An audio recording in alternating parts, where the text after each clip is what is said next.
陆东明沉默地着于茵茵半晌，他淡淡的道：“于小姐，这是你的决定，你想做什么是你的事，但我不会回应你，不会因此感激你就接受你的感情，哪怕他得出来于茵茵对他还没有达到的地步，所以他面对他的回应还能清醒、理智，甚至坦然面对他输给海玲的事实。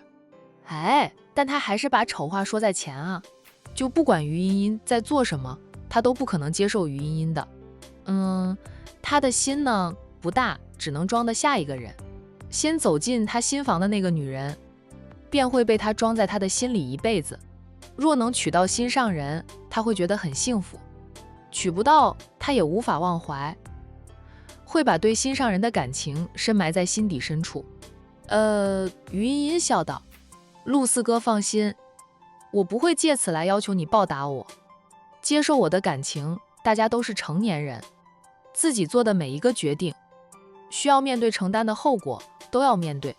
私底下，我但烦约陆四哥，陆四哥都可以拒绝我，不过生意往来，我还是希望陆四哥给我一个合作机会。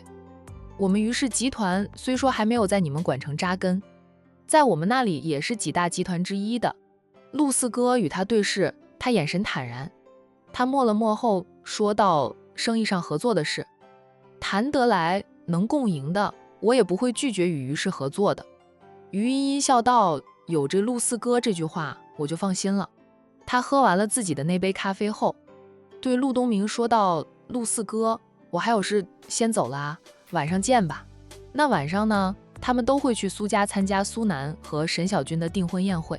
苏南是苏家的少爷，与苏家少主交好，深得苏家家主的重视，又是战氏集团的总特助。战少和陆四少都是他的铁哥们，他的订婚宴自然隆重。苏南宠着沈小军，不管是订婚宴还是后面的婚礼，他都力求做到最好，想留给沈小军美好的回忆。晚上见。陆东明温沉地回应了于茵茵。于茵茵拿着车钥匙起身离去，她是和陆东明一起过来的，不过两个人没有同坐一辆车。陆东明不喜欢与他同坐一辆车，也好方便，自己开车想去哪里就去哪里。海童刚走出病房，就听到了周红英的叫喊声。周红英等了大半天，总算等到海童出来。他顾不得战印就在海童身边，背起他的包就朝海童夫妻俩小跑过来。战印俊脸阴沉，眼神如冰，冷冷地啄周红英。周红英缩了缩，但还是硬着头皮打招呼啊：“战少你好。”战印两片薄唇抿得紧紧的，对于周红英的打招呼，他没有回应，依旧用着冰冷的眼神注视着周红英，带给周红英很大的压迫感。那这般冷冽狂傲的男人，海童是怎么征服的？周红英在心里腹诽了一句，让他和这样的男人相处呀，他会受不了的，太冷了。他不敢再站印，堆着笑对海童说道：“海童，我们能单独聊几句吗？”海童问他有什么话现在不能说啊？周红英飞快地了战印一眼后，又回海童，还是海童赏心悦目呀。以前他那样针对着海童，挑唆着弟弟跟海玲吵架，变相的逼着海童搬出去，一是想给自己的儿女腾地方，那时候他是想把儿女送到市里来上初中的；二是呢，周红英嫉妒海童的年轻貌美呀。海玲婚前也很漂亮，不过海玲婚后没有注意保养，胖成了球，再也不到婚前的美貌。海童不一样，她每天坚持锻炼，身材一直都保持着标准的模特身材。都说呀，异性相吸引，同性呢相排斥。周红英不就对海童心生嫉妒吗？现在她对海童只有感激之情，心态变了，着海童俏丽的五官，没有了嫉妒之心，只有赏心悦目，觉得海童人美心善。这样的女孩子就该得到上天的眷恋，嫁给战印这种优秀的男人，享尽荣华富贵的。海童，我们还是单独聊聊吧。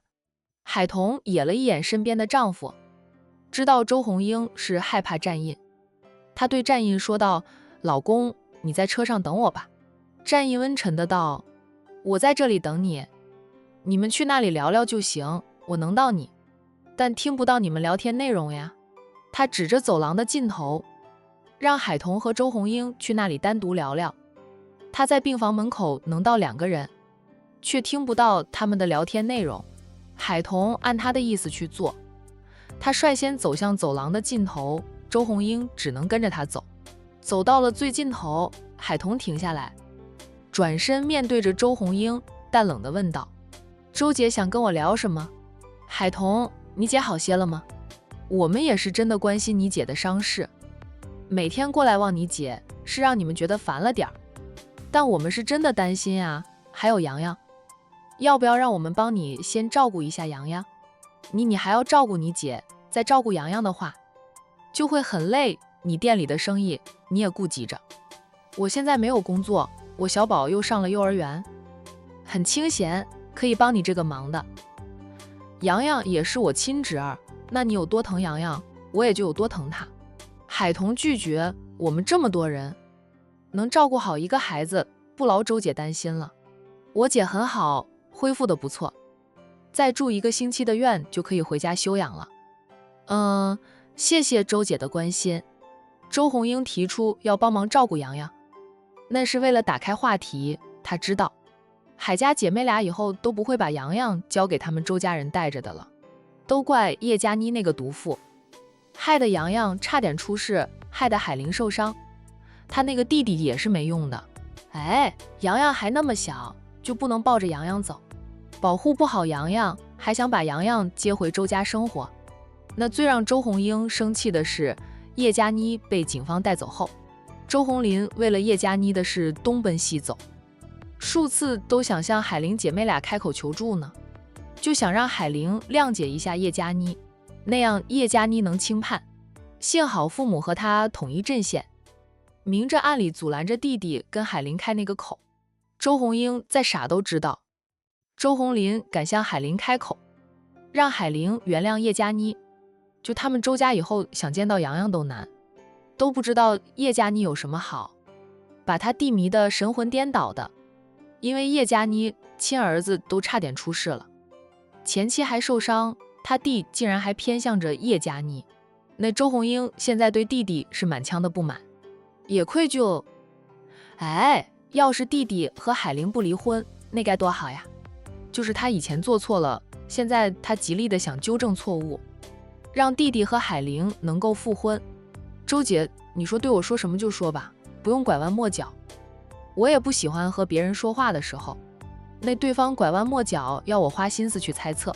海童看周红英的表情，多少也能猜到一点，那周家人无非就是想让周红林和他姐复婚。笑死人了，以为他姐是什么，任他们周家呼之即来挥之即去。周红林若没有落魄，周家人是绝对不会后悔的。海童，我就喜欢你这爽快劲，那我就直接说了。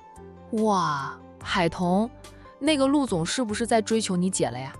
你姐受伤的那天晚上，我连夜过来看你姐，只看到那个姓陆的守在重症病房外面，他竟然守着你姐。我是过来人，我都生了3个孩子，我看得出来，陆总对你姐是不寻常的，他肯定喜欢你姐，想追求你姐是不是？我就说嘛，他对洋洋那么好，是有企图的，他想给洋洋当后爸。洋洋有亲爸呢，亲爸又不是不管他不养他，洋洋不需要后爸。海童，我觉得吧，你姐还是和红林和好更好一点。你姐和红林是认识了10几年的知根知底，虽说有过不愉快，现在红林知道错的了，他会改的，我们也会站在你姐这一边，就再也不会像以前那样。主要是为了洋洋呀，海玲和红林要是和好了，他们一家3口重新在一起，对洋洋的成长才是最好的。海童，你姐最听你的话，你劝劝你姐，不要考虑那个陆总了，那些有钱的男人。心野花，谁知道陆总是不是在玩弄你姐的感情呢？海童猜到周红英的意思，没想到周红英还真说出来了，也是周红英一向都不要脸的，在他救了任小宝后，周红英对他的态度是改变了很多，但是周红英的本性还是不变的。江山易改，本性难移呀。也是周红英和周母这样的母女，才敢这样一而再再而三地纠缠着海玲。哪怕被骂死，母女俩依旧认准一件事就坚定不移地去做。这大概是周红英母女俩最大的优点了吧。周姐，海彤严肃地道，那些话我都不想再说，说的够多了呀。我姐现在是自由身，她想再嫁，想嫁给谁那是她的自由，不管她做什么决定，我都尊重支持我姐。但我姐不可能再和周红林复婚，好马不吃回头草，我觉得我姐是好马，她不会吃回头草的。再者，我看周红林还是很想和叶佳妮过日子的，别以为我看不出来，你们每次过来，周红林欲言又止，不过是被你们拦住了而已。他为什么欲言又止？他是想替叶佳妮求情，想求得我姐谅解叶佳妮，那样姓叶的就能轻判了。我姐受伤，差点没命，洋洋也差点落入坏人的手里。他可以不顾我姐的死活，但洋洋是他的亲生儿子，他竟然还想着替姓叶的求情，他的心是在姓叶的身上。或许他也后悔，但他后悔的绝对不是与我姐离婚，我姐也不后悔与他离婚。周姐，我劝你以后都不要再为了这样的事情来找我姐或者我。海彤说完，都不给周红英说话的机会，撇下周红英，头也不回地走向了站在病房门口等着他的战印。战印听不到两个人的对话，看到爱妻脸色阴沉的吓人，就知道两个人聊得不愉快。彤彤要把他插出去吗？这一次不用。海彤应着，随即对保镖们说道，以后周家人过来了，都把他们赶走，在我姐还没有养好伤之前，都不要让他们看到我姐和洋洋。姐姐养好伤后会继续经营着任你时，开门做生意的无法把周家人挡在店门外，那一家子没皮没脸的会天天跑到早餐店闹事的，那样会严重的影响任你时的生意。刚开始周家人还挺怕战印的，现在看到战印虽然冷冽，却也是个讲道理的人。战印除了让周红林他们丢掉了工作后，就没有再对周家人做出过分的事，周家人就没那么怕了。他们顶多就是避开战印的人去纠缠海玲。那周家如今最庆幸的事，就是当初把洋洋的抚养权给了海玲。他们再不要脸，都还是洋洋的亲爸、亲爷奶、亲姑姑。看在洋洋的份上，想把他们周家往死里整的海彤都还得手下留情，是大少奶奶。事实上，每次周家来人，保镖们都是把他们挡在病房外的，除非海玲愿意见一见前夫，否则周家天天来人都没有用。等海彤吩咐了保镖后，战印才搂着海彤的腰肢，带着她离开。那个极品跟你说了什么？你脸色那么难看。战印边走边关心地问道。能有什么事？一家子都是没皮没脸的人，为了达到目的，丢脸丢到姥姥家。他们依旧执着一件事，看到陆总关心我姐，他们慌了呗，极力的想阻止我姐和陆总在一起。他们有什么资格阻拦啊？以为他们家周红林是天底下最好的男人啊？天底下的男人都死光了，我姐都不会与周红林复婚，还拿洋洋说是出事后周红林对洋洋的关心热度维持不了2天。海彤气恨地道，都说小鬼难缠，周家就是小鬼，难缠得很。小鬼难缠，就让小鬼对付小鬼吧。战印边安抚着妻子，边提供解决的办法。他说道，当初周家利用你爷爷他们来阻拦你姐离婚，我们也可以用你爷爷他们来对付周家人，极品对极品，狗咬狗的。我们不仅能看戏，还乐得清静。海彤说道，这个倒是好法子，我爷爷奶奶可以用一用，那些堂哥就算了，海至亲也可以用上一用。这小子被我揍怕了，我让他做什么他都不敢不从。海至亲他真不想被彤姐记住呀。是真的被彤姐揍怕了。从住院部大楼出来，上了站印的车子。海童掏出手机，把爷爷的手机号码从黑名单里放出来，然后打了电话给爷爷。海童解决了老家的房子问题后，与老家的人就鲜少来往了。以前老想着从海童这里得到好处的老家人，领教过海童的狠之后，就不敢再打占好处的主意了。他们是人多，但海童身边的人都是有钱有势的人，他们斗不过的。再有就是海老头夫妻俩在养老的问题上，被儿孙的态度伤到了，他们忽然间就不想闹了。他们以前对海童姐妹俩那样无情，分走那么多的赔偿款，得到的钱都是资助了其他儿女，让他们有本钱起家，如今家家的生活都很好。就算孙子们也有过低谷的时候，在管城混不下去，但回到老家，在小镇上找点事情做做还是可以的。儿子孙子的存款也不少。那在海老太生病期间，需要儿女们出医药费的时候，个个都抠得很，还吵架。海老头觉得夫妻俩对儿孙掏心掏肺，让儿孙们享受的理所当然，他们夫妻俩得到的回报太少。孙子更是说出爷爷只养了他们的爸爸，没有养着他们，养老的是不要找当孙子的。但是爷爷有财产，当孙子的又要分走一份。这样的话呢，让海老头寒心，他就不想再被儿孙们唆使针对海童姐妹俩了。那担心到最后还得指望一下海童姐妹俩给他们收尸呢。故而海家人现在都安安分分的，没有再来打扰海童。接到海童的电话，海老头很意外，隐隐也有点高兴，觉得海童身上始终流着他们海家的血，亲爷孙俩是无法真正断绝关系的。海老头开口说话都带着笑，怎么会想到给爷爷打电话？是要回来吗？快到清明节了哦，我忘了，你们已经把你爸妈迁到了墓园去。解决了老家的房子问题后，海童姐妹俩通过海至亲，知道父母的坟墓所在地后，迅速回市里给父母在墓园里选好的墓地，然挑个合适的日子把父母的墓迁到了墓园里，方便姐妹俩给父母上坟，也不用再担心被老家人阻拦。那这些事情少不得站印的帮忙。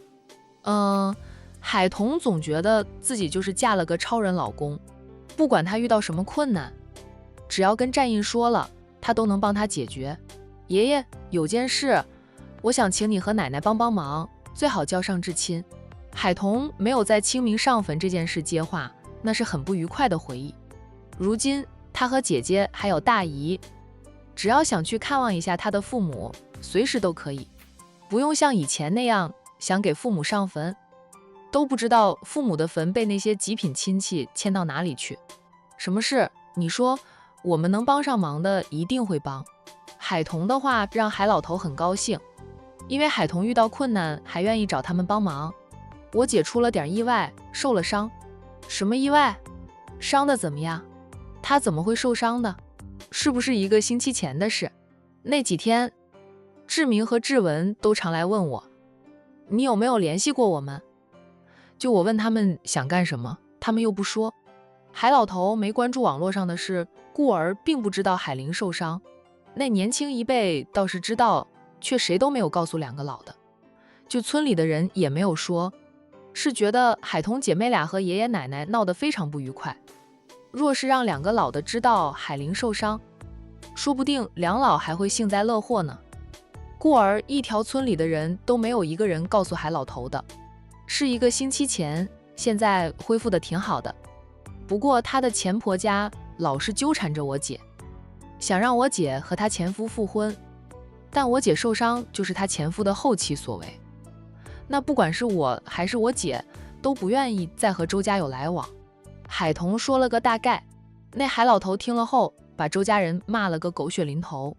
他跟周母本就有过节，收了周母几万块钱后，没有完成周母交给他的任务。周母向他索要那几万块钱，那进了他口袋的钱还想要回去，自然不行呀。所以海老头跟周母的梁子结得很大。听说你姐自己开了家早餐店，生意火爆，日进斗金的，你又嫁入豪门，你们还有个有钱的亲大姨，周家就是看到你姐有本事了，看到了好处才想着和你姐复婚的。不要脸，那一家子都不要脸。海童，你说需要爷爷奶奶做什么呀？海童不急着说，而是问着，爷爷，你和我奶奶现在过得怎么样？他们可有给点生活费、营养费的？海老太怎么说也做过大手术了，身为儿女的，给老母亲一点生活费、营养费，在海童的眼里那是应该的。别提了，现在爷爷算是看透了，有好处给他们，他们就表现得很孝顺。爸爸长爸爸短的叫着，没有好处给他们了。他们叫我老头，甚至老不死的，连爸都不叫了。海老头第一次在海童面前承认，还是你爸妈孝顺。以前你爸妈还在的时候，我和你奶奶但凡有点不舒服，他们都很担心，会带我们去看医生，照顾得很好。海童，你们恨爷爷也是应该的呀。爷爷，经历了那么多，海老头年纪也大了，他不得不承认，他最不喜欢的三儿子才是最孝顺的。他们每个月会支付房租给我，这样吧，以后他们给我的房租钱，我再转回给爷爷，给你们俩老当生活费吧。海童要求大伯小叔他们支付两老住在他家里的房租钱，那一个月也就1000几百块钱。他姐妹俩不在乎钱多钱少，只是要个公道而已。海童，你是让爷爷奶奶去对周家人是吧？行，这件事交给我们去做，最合适不过了。钱你们不用给，当然你们愿意给我，我也很开心的收下。那房租钱给两老当生活费，他们的养老钱就能存着慢慢花。有点好处。那海老头更加的积极。爷爷啊，只要让周家人不再来纠缠我姐，就打扰我姐平静的生活就行了。行，我知道该怎么做的。这种事情我和你奶最在行。海童在心里腹诽一句，他爷爷还是很有自知之明的。结束了和爷爷的通话后，海童还捏着手机，他对战印说道，按你的建议，借力来对付周家人，还我姐姐的清静，就是不知道效果怎么样，过段时间就知道了。我觉得效果肯定会很好的。战印对于自己的提议非常有信心。彤彤，不用太担心的，现在我们该想的是，就你晚上穿什么样的礼服，戴什么样的珠宝。海童看他两眼，说的好像你要抢尽苏总的风头似的。某少自恋的道，我都不用抢，只要我会出现的场合里，我都是人群中的焦点，把苏南比下去。某少自信能把苏南比下去。海童可不想抢了好友的风头，他笑道，我的晚礼服不是你送的，就是大姨带我去买的。我买的，我只穿了几次，在陪着你出席的场合里。我有机会穿我自己买的礼服吗？睨了霸道鬼一眼，他说道，现在天气渐热，你别让我穿那种太过于保守的礼服，热。反正他送给他的那晚礼服就没有漏的，但有些是特别保守的，适合冬春两季穿。现在进入了4月份，管城的4月白天已经很热了，他穿着冬季的礼服就会觉得热。战印嘿嘿的低笑，今晚给你自由挑选。用他的话说，他送给他的衣服都不露的，反正不管他穿哪一套礼服，是他送的就行。还早呢，回家后你再补补眠吧，傍晚啊，我叫醒你。战印心疼地看着他眼底的黑眼圈，海童靠着他的肩膀就打了个呵欠，说到咱们一起休息，你比我更累，他平时还要上班处理公事，晚上又陪着他一起在医院守夜，他更累。战印宠溺的道，好。海童闭目养神，没有再说什么。夫妻俩静静的相依相偎，幸福在他们身上缠绕。傍晚，海童从周公那里回来，就听说公婆又来了。海童都不敢赖一下床，赶紧起身，简单的洗刷一下就下楼去了。爸妈看到公婆坐在大厅里跟战印话家常，海童边打招呼边走到自家男人身边坐下来。唐君夜见他还没有换上礼服，笑道：海童，你怎么还没有换礼服？我刚醒来。海童不好意思地笑笑，那他想着就睡一会儿的，没想到睡到现在才醒啊。最近他也真的太累吧。现在姐姐好了很多，就他睡的才能安稳一点。姐姐在清醒后有一天跟他说，在昏迷不醒时见到了爸妈，姐姐说是爸妈把他推回来的。听得海童泪流满面，他想如果不是爸妈把姐姐推回来，说不定他真的会失去姐姐，想想就觉得后怕。姐姐跟他说起这件事后，他接连几天都睡不安稳，每到半夜惊醒后，他都悄悄地摸到姐姐的病床前，伸手探探姐姐的鼻息，确定姐姐还活着，他才能安心啊。幼年连失双亲，让海童尝尽了失去至亲的痛苦，他是很怕再失去唯一的姐姐。走，妈带你上楼去换衣服。战家与苏家交好，苏南订婚，唐君业自然也会赏脸出席苏南的订婚宴。况且唐君业的娘家与苏家私交也密切，他的娘家兄弟叔侄今晚也会露面。海童温顺地起身与婆婆一起上楼去。不久后，海童换好了晚礼服，化了个淡妆，换上了高跟鞋，把她早就给好友准备好的订婚礼物拿上，然后和婆婆一起下楼。战印父子俩却在餐厅里等着婆媳俩。这看到婆媳俩下楼，父子俩各自招呼着自己的爱妻。战印说道：童童，先吃点东西垫垫肚子再去。中午的时候，海童都没吃多少，那去了苏家也不可能一去就大吃特吃啊。战印担心海童会饿着，海童早就觉得饿了，不好意思说。战印的体贴，想得周到，正好让他垫垫肚子。这边一家4口准备出门了，那边的战义臣还在缠着宁云初陪他去苏家。宁云初，我帮了你不少的忙，现在让你帮我一个忙，你却拒绝，你太不讲义气了。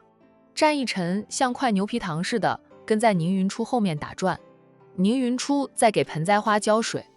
听着战义臣的抱怨，他停下手里的动作，转身面对着战义臣，淡淡的道：我很感激二少爷帮我那么多，每次我也都请了二少爷吃饭，当做报答二少爷的帮忙。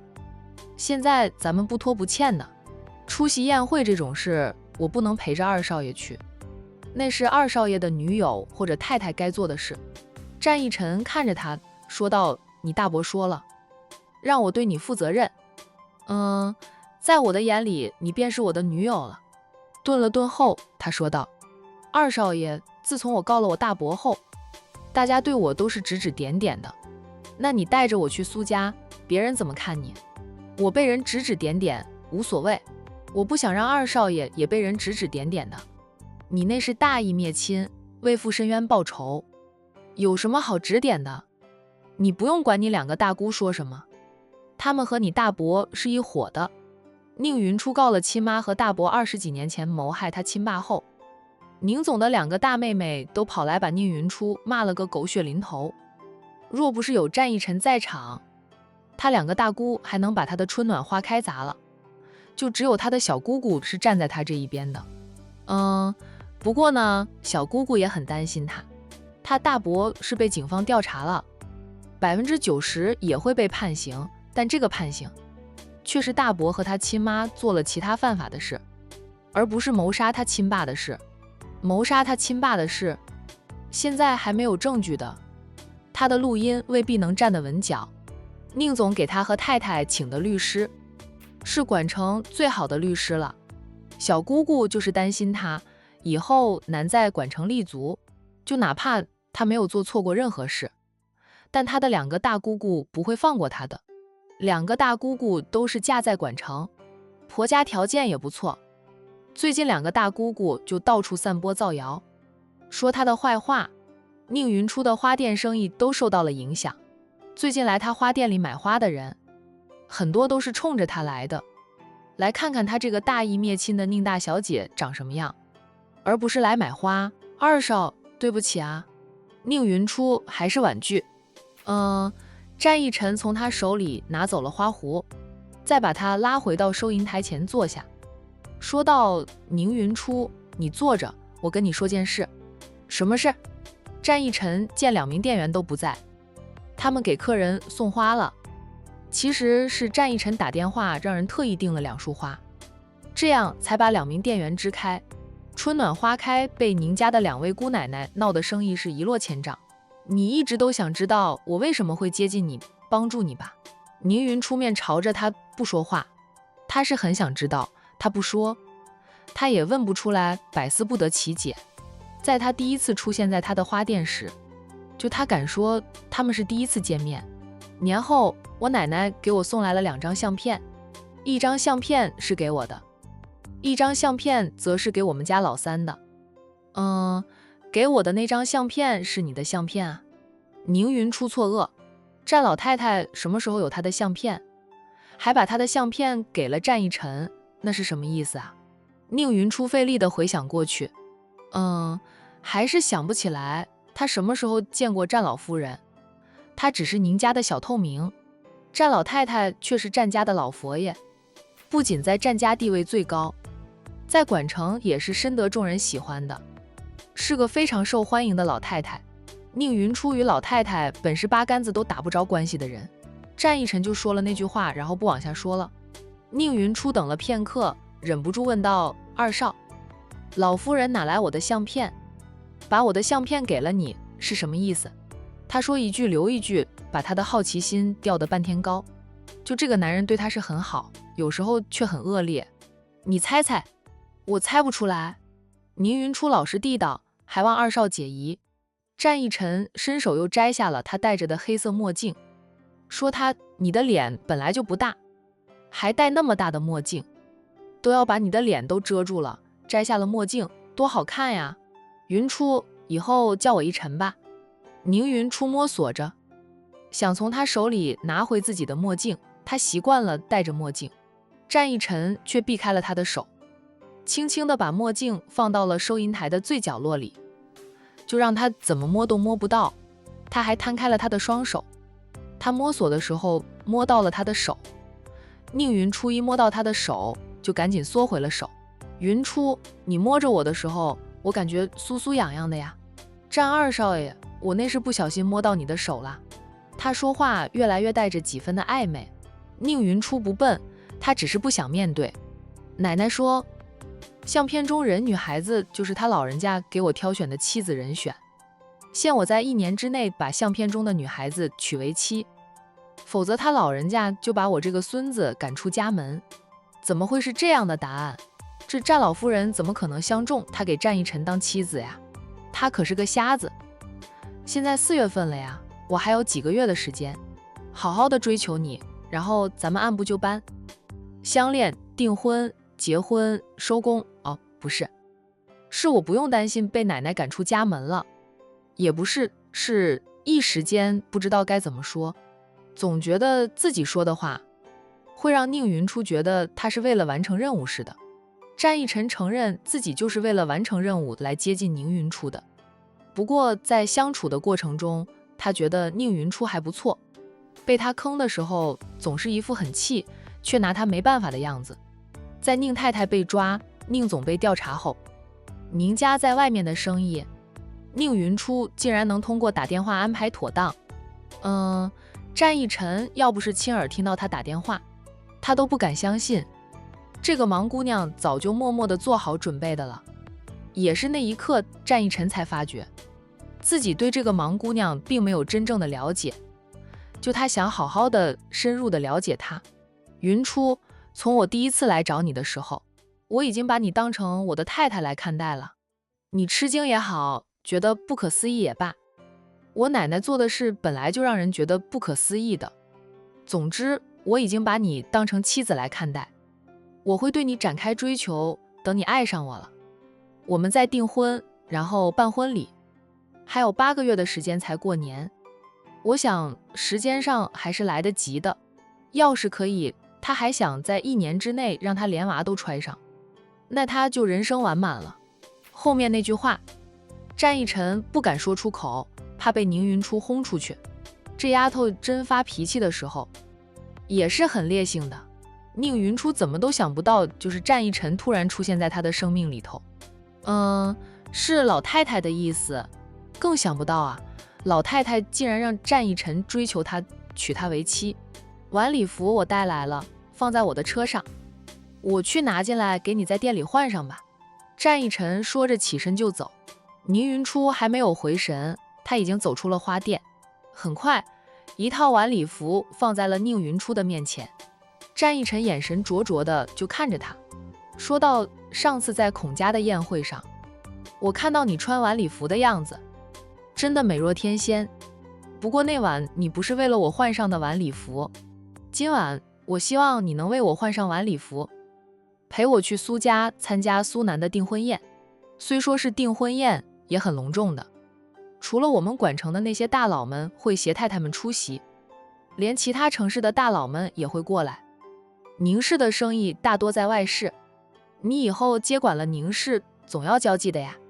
战一晨后面那句话就是诱饵，在听到宁云初能够通过电话处理宁氏在外的生意时，战一晨明白宁云初隐忍10年，真正的动机不仅是想查清楚他亲爸真正的死因，更是要把宁氏企业掌控在他的手里。